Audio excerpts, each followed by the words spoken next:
Jono, Neal, hey, congratulations on your new film, Daddy. Thank you Thank you so so much. much. You know what? We love these type of indie films that rely upon the storytelling and also the quirkiness of the characters. But let's always ask that obligatory question: where the original idea came from for Daddy?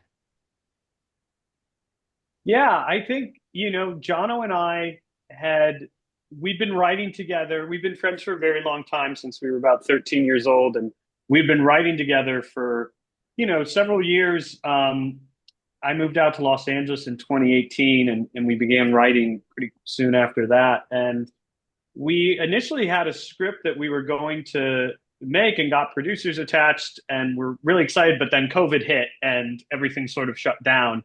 And we kind of, that film was set to the side and we had a desire to really make something, especially I think during COVID, having a lot of time to think about our careers and our lives and the kind of stories we wanted to tell. And obviously the isolation and paranoia and sort of the sense of being trapped in a room uh, definitely played into the inspiration for a film that was set in one location that could have multiple characters that felt like it could be almost like a little chamber drama. um, and because we raised the financing for this film and we produced it in addition to directing it and writing it and acting in it, we wanted to find something we felt we could feasibly make.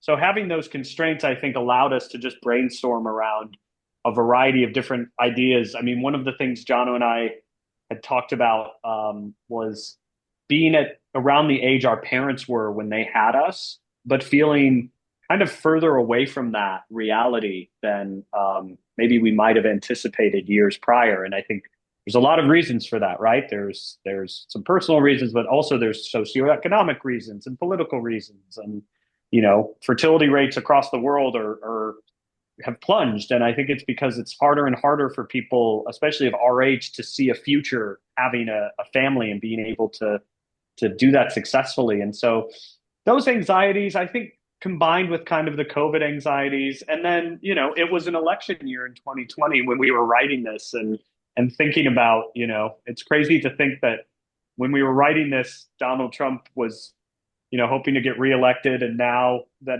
the movie's coming out, he's president again, which is sort of just a strange, just circle of time for us. That But hadn't we kind occurred to of, me yet. yeah, we kind of had imagined, we had talked at some point about like, what would it be like if there had been a society that could have prevented someone like Donald Trump from having children? And that was another spark, another sort of jumping off point. Well, what would that look like? How would that work? How would that world sort of exist? And so it's kind of an amalgam of different personal and political ideas, I guess. You want to add something, Jono? I think the only thing that I would add to that is that, while Neil and I were in the early stages of writing a script that turned out to be Daddy, we were looking at a lot of the relationships that we have with our mutual friends. Neil and I grew up together. We're sort of part of a larger group of guys that have, remained close through the years. And I think we were talking about how those structures, those community structures that you sort of create when you're part of a community, often sustain through the years. And I think that kind of structure is perhaps even most pronounced amongst boys and young men, because there is kind of, if you spend a couple days together, there does end up sort of being like this tribe like feel. And I think just that idea of how do men communicate, or how do men fail to communicate with one another when they're in a group, and what kind of drama can that lead to. So that was just one other aspect that I think was formative as we were putting this story together. Now, the story came out of the pandemic era, but you guys didn't film it during the pandemic, did you? We Well, we actually filmed it. did. We actually Yeah. did. I mean, we wrote it. We shot it. really in the days leading up to the Omicron spike, which memory may be muddy at this point, but I believe that was kind of that was sort of the last spike where things felt quasi dangerous. And then, I believe we were all vaccinated before we shot. Is that correct, Neal? Yeah. So the Yeah. vaccine had come out, but COVID was still very much a part of our lives at that time. We were wearing masks for, as much of the shoot as possible. And it definitely had its impact on, on the shoot. I guess one of the major focus to make this work is this retreat location because you want to create that isolation and to set up that Lord of the Flies type of a scenario for this. Can you guys talk about the isolated location that you wanted to create? Because something like this, when we think about like government retreats, technically it could be anywhere, but you guys wanted to Hmm. put it out in the middle of the midst of nowhere. Yeah, I think there was an idea of these guys being as far away from civilization as possible. When we wrote it, we always had the idea in mind to shoot it in the desert and sort of having the landscape, the kind of barren landscape, you could kind of have that juxtaposed to, these characters in their different state of mind, that kind of consistent, like flat desert feeling. But, as Jono said, as we were trying to make this during COVID, getting out to the desert, getting out to like a Joshua Tree or something like that. With the COVID restrictions, it just would have been really hard to film outside of the sort of zone of Los Angeles. And we didn't have a home for, 6 weeks till shoot date. We still did not have a location. And our cinematographer, Bryce Holden, told us about a home in Topanga Canyon, this sort of retreat center that he had scouted for a different project, and said, you should probably go check that out. And so we went with our line producer, Albie Zhang, and kind of immediately, it was such a different environment and vibe, but it immediately clicked. Not only for Albie as someone who's sort of figuring out in her head, where do all the trucks go and will we be able to kind of move equipment around? But for John and I think it was like, this is so beautiful. It's so tranquil. It truly is peaceful, and it's this different kind of climate. There's more vegetation. It's they're higher up on a mountain. It's there's this sense of real like peace being there that we thought, in addition to kind of just the general architecture of the home and how it really was a retreat center, how the sort of the peacefulness, the green, the quiet could actually be a really interesting contrast to all of the tension and drama and hilarity going on inside. We got very, very lucky finding that place. I think if we hadn't, it's hard to imagine what the film would have been. Yeah. So we got We very could have, lucky. yeah, we could have very likely had to push. And I think just to add to what Neal said, when we originally set it in the desert, I think we liked the idea of this kind of barren and infertile landscape, reflecting this world that these characters live in. But then I think, to contrast that, the deeply fertile and lush and almost rainforest feel to where we ended up shooting was, yeah, just a really exciting and I think interesting juxtaposition to what these people are going through. So true, so true. So, Jono, tell us about the decision that came about for you to be part of the cast in this project. Yeah, I think for both Neal and I, we grew up acting. Neal was in the theater program at the University of Michigan. I was in the film program, but also did a fair bit of acting in college as well. And I think we've always, loved to perform with one another. He and I were in a folk music group that we created in high school, and Neal directed me in a play in high school, and I think it came out of a few different reasons. I think one of which was financial. This was a low budget indie, and we felt that if we cast ourselves in two of the lead roles, it would save us, a few $1,000s. And at this level of low budget filmmaking, a few $1,000s Not an insignificant amount of money.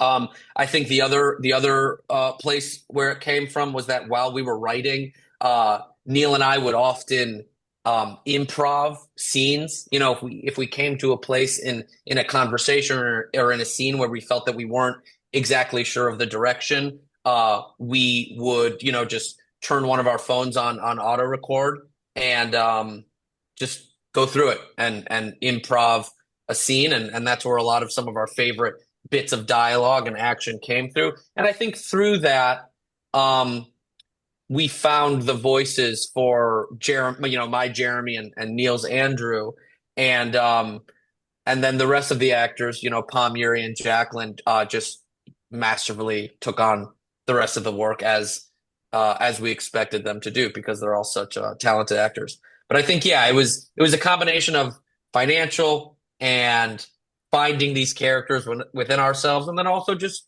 wanting to do it. Neal and I both love acting and we love filmmaking, and it seemed like this story was um, small enough to accomplish all of those things at once. Even though I think at times during the shoot, he and I probably regretted that decision sometimes because it was still quite a lot of work.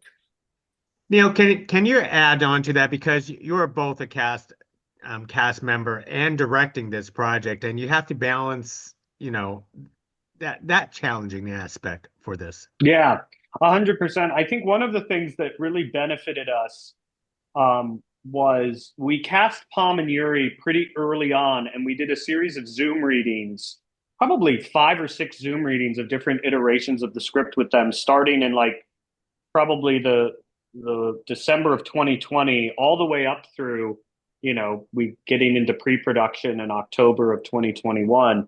And John and I would, just read the character, read Jeremy, and I would read Sebastian and Andrew sometimes. We weren't really sure who I might play.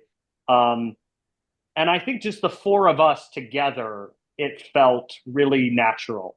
It felt like we all complemented one another, contrasted one another in really interesting ways.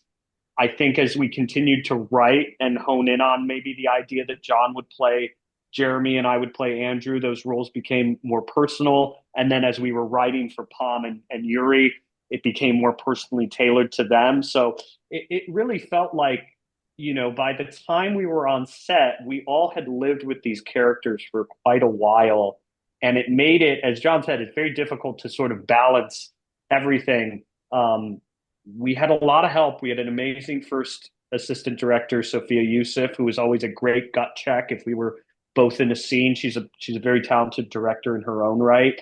But you do that amount of prep work, you do those amount of readings, you talk about those characters for months and months and months on end. Once you're on set, we only had 14 days to shoot, so there's not a lot of time to talk. You kind of have to just go. You have to move into action. We probably only did 3 or 4 takes for most of these Mm-hmm. scenes, and rarely did we feel like we had to modulate performance too much. I think because we all were so it locked into what we thought the tone and the sort of quality of the performance should be. So I think if we had done readings with different actors and we had just jumped in at the very end, I don't know if it would have worked as well. I think we really needed that time to kind of work with other actors to really hone the script in real time and to find our own voices within those characters and what attracted us to Jeremy and Andrew, how to make them feel, they're so different from who Jono and I both are, but there's a lot of us inside of them. And once you commit to that, it becomes a richer experience writing because okay, how will this fit my voice? How will this fit my POV? How will this fit kind of my essence? So it was challenging but really fun. Yeah. Now, for such a brief time that you have on this project, I know both of you got along very well because you both know each other for a long time.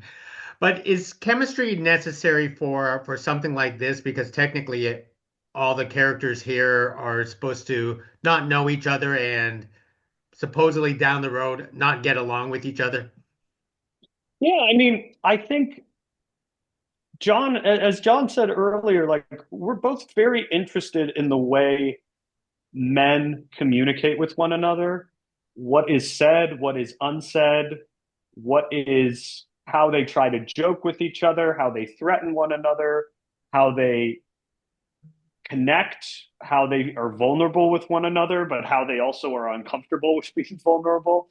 And I think when you have, and Pom and Yuri both, I think, again, as we continue to work on the script with them, we all kind of understood what we were going for, which is these four very particular fragile men in this very kind of intense and fragile world.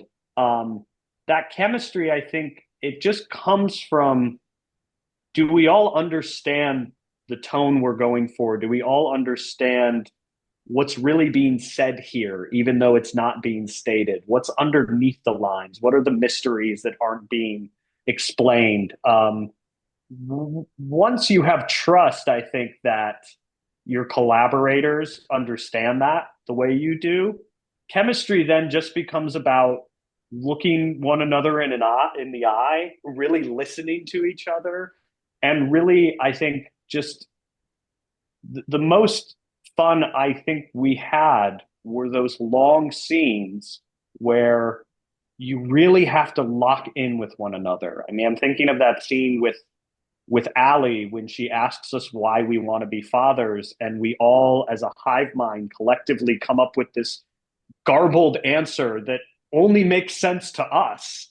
You have to really be listening and cued into everyone else's kind of energy and responding to that. And because Jono and I know each other so well, and because we actually knew Pom and Yuri before this too, the chemistry was never something I think we had to worry about. But again, it's you do ideally you just do a lot of work ahead of time so that when you're on set, you can kind of let it all go and just try to be as much in the moment and as present as possible. And it only obviously works if you're working with really talented people. So I think we were just so fortunate to be able to have such strong collaborators where we didn't have to worry about whether or not we had chemistry. We just kind of, I think, had confidence that we did.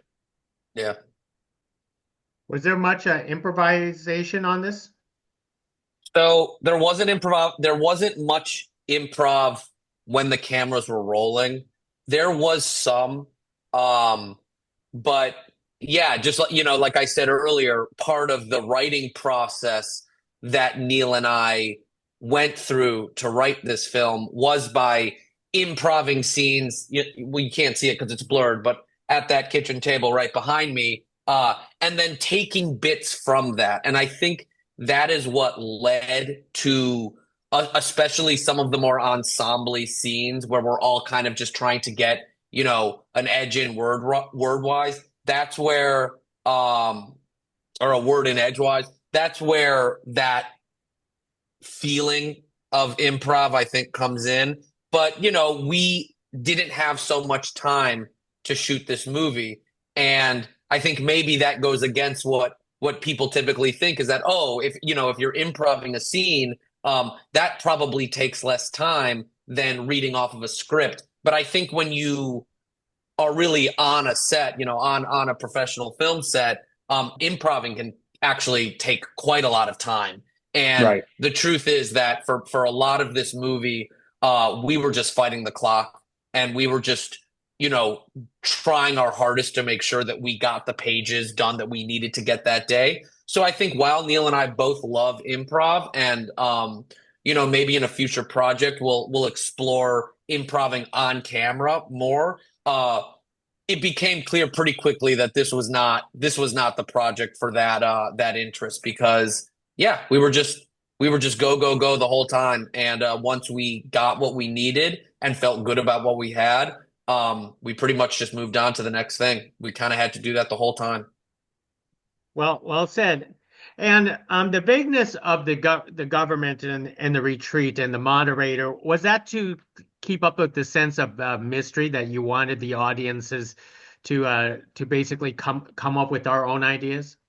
Yeah, I Yeah. think it's necessity is sort of the mother of invention in this respect because we didn't feel like we had the budget to show the world, right? We give you a glimpse in that very first scene where Jono's character is talking to some sort of artificial intelligence kind of moderator or therapist or something. But I think we were inspired by, the early films of like Yorgos Lanthimos. I'm thinking particularly of Dogtooth or The Lobster, where the world is sort of just accepted and you learn the world through the characters, and the characters don't question the world. They are living in it. They've accepted it. I think it would have been a very boring movie if we had these characters constantly ask about the world or what they're doing. I think most people in these situations, they probably, I'd like to think that if if this actually were happening in our world, maybe Jono and I would put up more of a fight. Maybe we would say, I'm not doing this. I'm not going to go through some program to be a father. I think most people would probably just go through it and accept it. I think humans adapt to their environment and their circumstances, even under horrific totalitarian fascist situations. And so I think it felt more rewarding, hopefully, to have the audience. We give little clues here and there. We definitely tried to make sure that we gave enough world building, but it would not have been, I think, as effective of a story if we were so concerned with making the world feel like it made sense, because our world doesn't feel like it makes sense to us. So I think we just tried to give out as much information as we felt was necessary while leaving it truly to the audience to create the world that they could kind of imagine these guys living through. Yeah. Absolutely. Well, that leads to the hilarity of the story. But how much debate did you actually have on how to end this film? Because I feel for many of the characters, it's very open-ended. hmm Yeah, there was a lot of debate, and I think early on, Neal and I definitely erred more closely towards offering the audience not necessarily even a more satisfying ending, but an ending that would give them more answers. And I think that as we went from draft to draft, and as we sent the script out to fellow writers that we trust. Neal and I started to come around on the idea that just the spirit of this film and this story and this world probably leans into more of asking that of the audience to not tell the audience where this story ends, and instead invite them to collaborate and become a part of creating that ending with us. And um, we understand that some audience members that have seen this film find that to be frustrating, and I think that's kind of what Neal and I intended, is that we want there to be mystery, and we want you to think about it, and we want you to work with us to figure out, what happened to my character, Jeremy, what happened to Pom's character and Jacqueline's character, and what happened to the two men who are left in the car at the end of the film. Are they going home, or are they going somewhere worse than they currently are? Like, I think it excites Neal and I as writers and as filmmakers to encourage our audience members to take part in that. And I think part of the reason why is because similar films or films with similar endings rather are some of Neal and my favorite movies. And I think whether we were aware of it or unaware of it at the time, I think those kinds of stories inspired us while we were writing this film, and while we were coming up with the kind of ending that we created. Yeah, and I'll just add that we had written an ending that kind of wrapped everything up and explained it, and it just felt like, well, does that really fit with this story? I think one of the things we sort of were wrestling with you wrestle with in your own lives of thinking about becoming a parent or a father is there's just so much you don't know, and there's nothing that can prepare you for that experience. And everything these guys are going through, everything that they're putting themselves through, everything the state is putting them through. Nothing can prepare you for that moment where you become a father. And so feeling like there's any sort of certainty for these characters or for this world, even if even if those guys at the end, they are going to become fathers, they're just, the sense that it would kind of wrap up neatly didn't feel right to us. And I think one thing that I think is endings are so hard, right? And I'm sure, Kate, you've seen so many movies that don't stick the landing. And as John said, I'm very open to the fact that some audience members might not be satisfied, and it may not feel like the end we stuck the landing. But I think the thing we really tried to think about is this is the end of this story.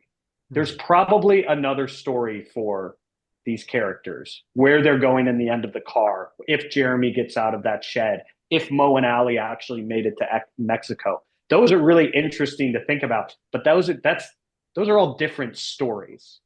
So I think we really just tried to think about what is the right ending for like this particular story. And again, you have to think about, you're just trying to think about the constraints you have. We did not have the budget to go see if Mo and Allie made it across the border. We didn't think about, oh, what would it look like if Jeremy escaped and was foraging through the woods or something. We kind of had to find something that felt true. And I think the thing that we got excited by is, initially when we wrote that very first scene, we didn't know who that character was going to be with the AI questioner. Once we realized it was Jeremy, it became it felt like there was this nice circularity where you enter the film through Jeremy, and then hopefully he's the last person you're kind of thinking about, his absence when they look behind in the car. You're thinking about the journey that he kind of took us into, and now he's no longer a part of. That, I think, felt somewhat satisfying in a very like circular kind of way for us. Mm-hmm. Well said. Well, let me wrap it up with one last question. I've taken a lot of time for both of you. For both of you personally, what are your adventures in fatherhood? Since this story is about fatherhood in its own way for these characters. Yeah, I mean, I'll speak for myself, but also both of us. Neal and I are not fathers. But for me personally, I mean, it's always been in my mind that I do want to have a family at some point. But at the same time, I also recognize that the circumstances of having children and raising children in 2025 and beyond are complex. I think from an economic or environmental level, I sometimes worry about whether or not it is responsible to bring, more people into this world. And then from a personal level, yeah, I have to worry about how well I would be able to provide for, children.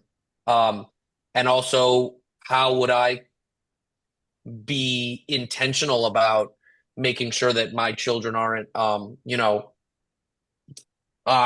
their phones or on their iPads at all times. And I think it's really, it is still complex for me because I think in a spiritual sense or in an idealistic sense, being a father is something that is very attractive to me.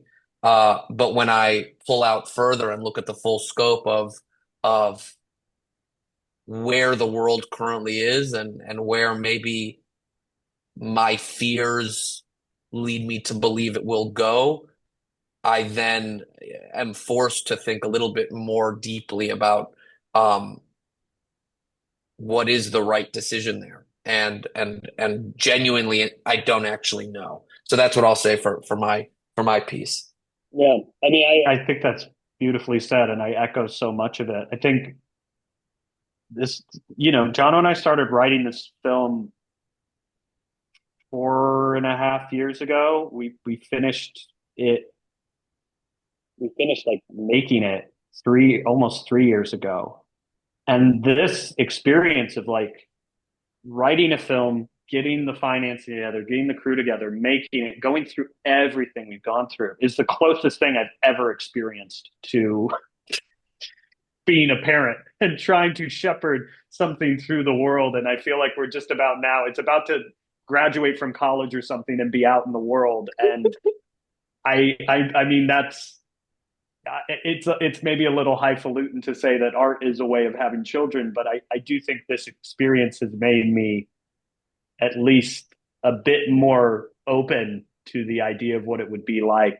I think, as John said, from a spiritual sense and a just humanistic perspective, I think it's might feel like my life wouldn't be complete if I didn't try to do that. But at the same time, you know, there's we as John said, we're just in this particular place in time where it's very hard to wrap your head around bringing more people into it. I think that is certainly scary. What gives me faith and hope is we have started to have our sisters have had children recently, and my sister's about to have a child. Our friends have had children or are about to have children, and being around children and spending time with them, that does give you that little jolt of, well, maybe it's going to be okay. You know, maybe these ones will figure it all out for us.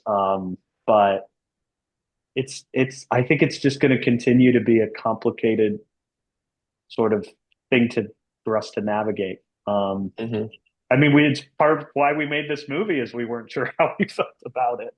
So I don't know if have any more clarity than I did before, but it's yeah, talk to me in like a few years. Maybe I'll have 3 kids by then or something.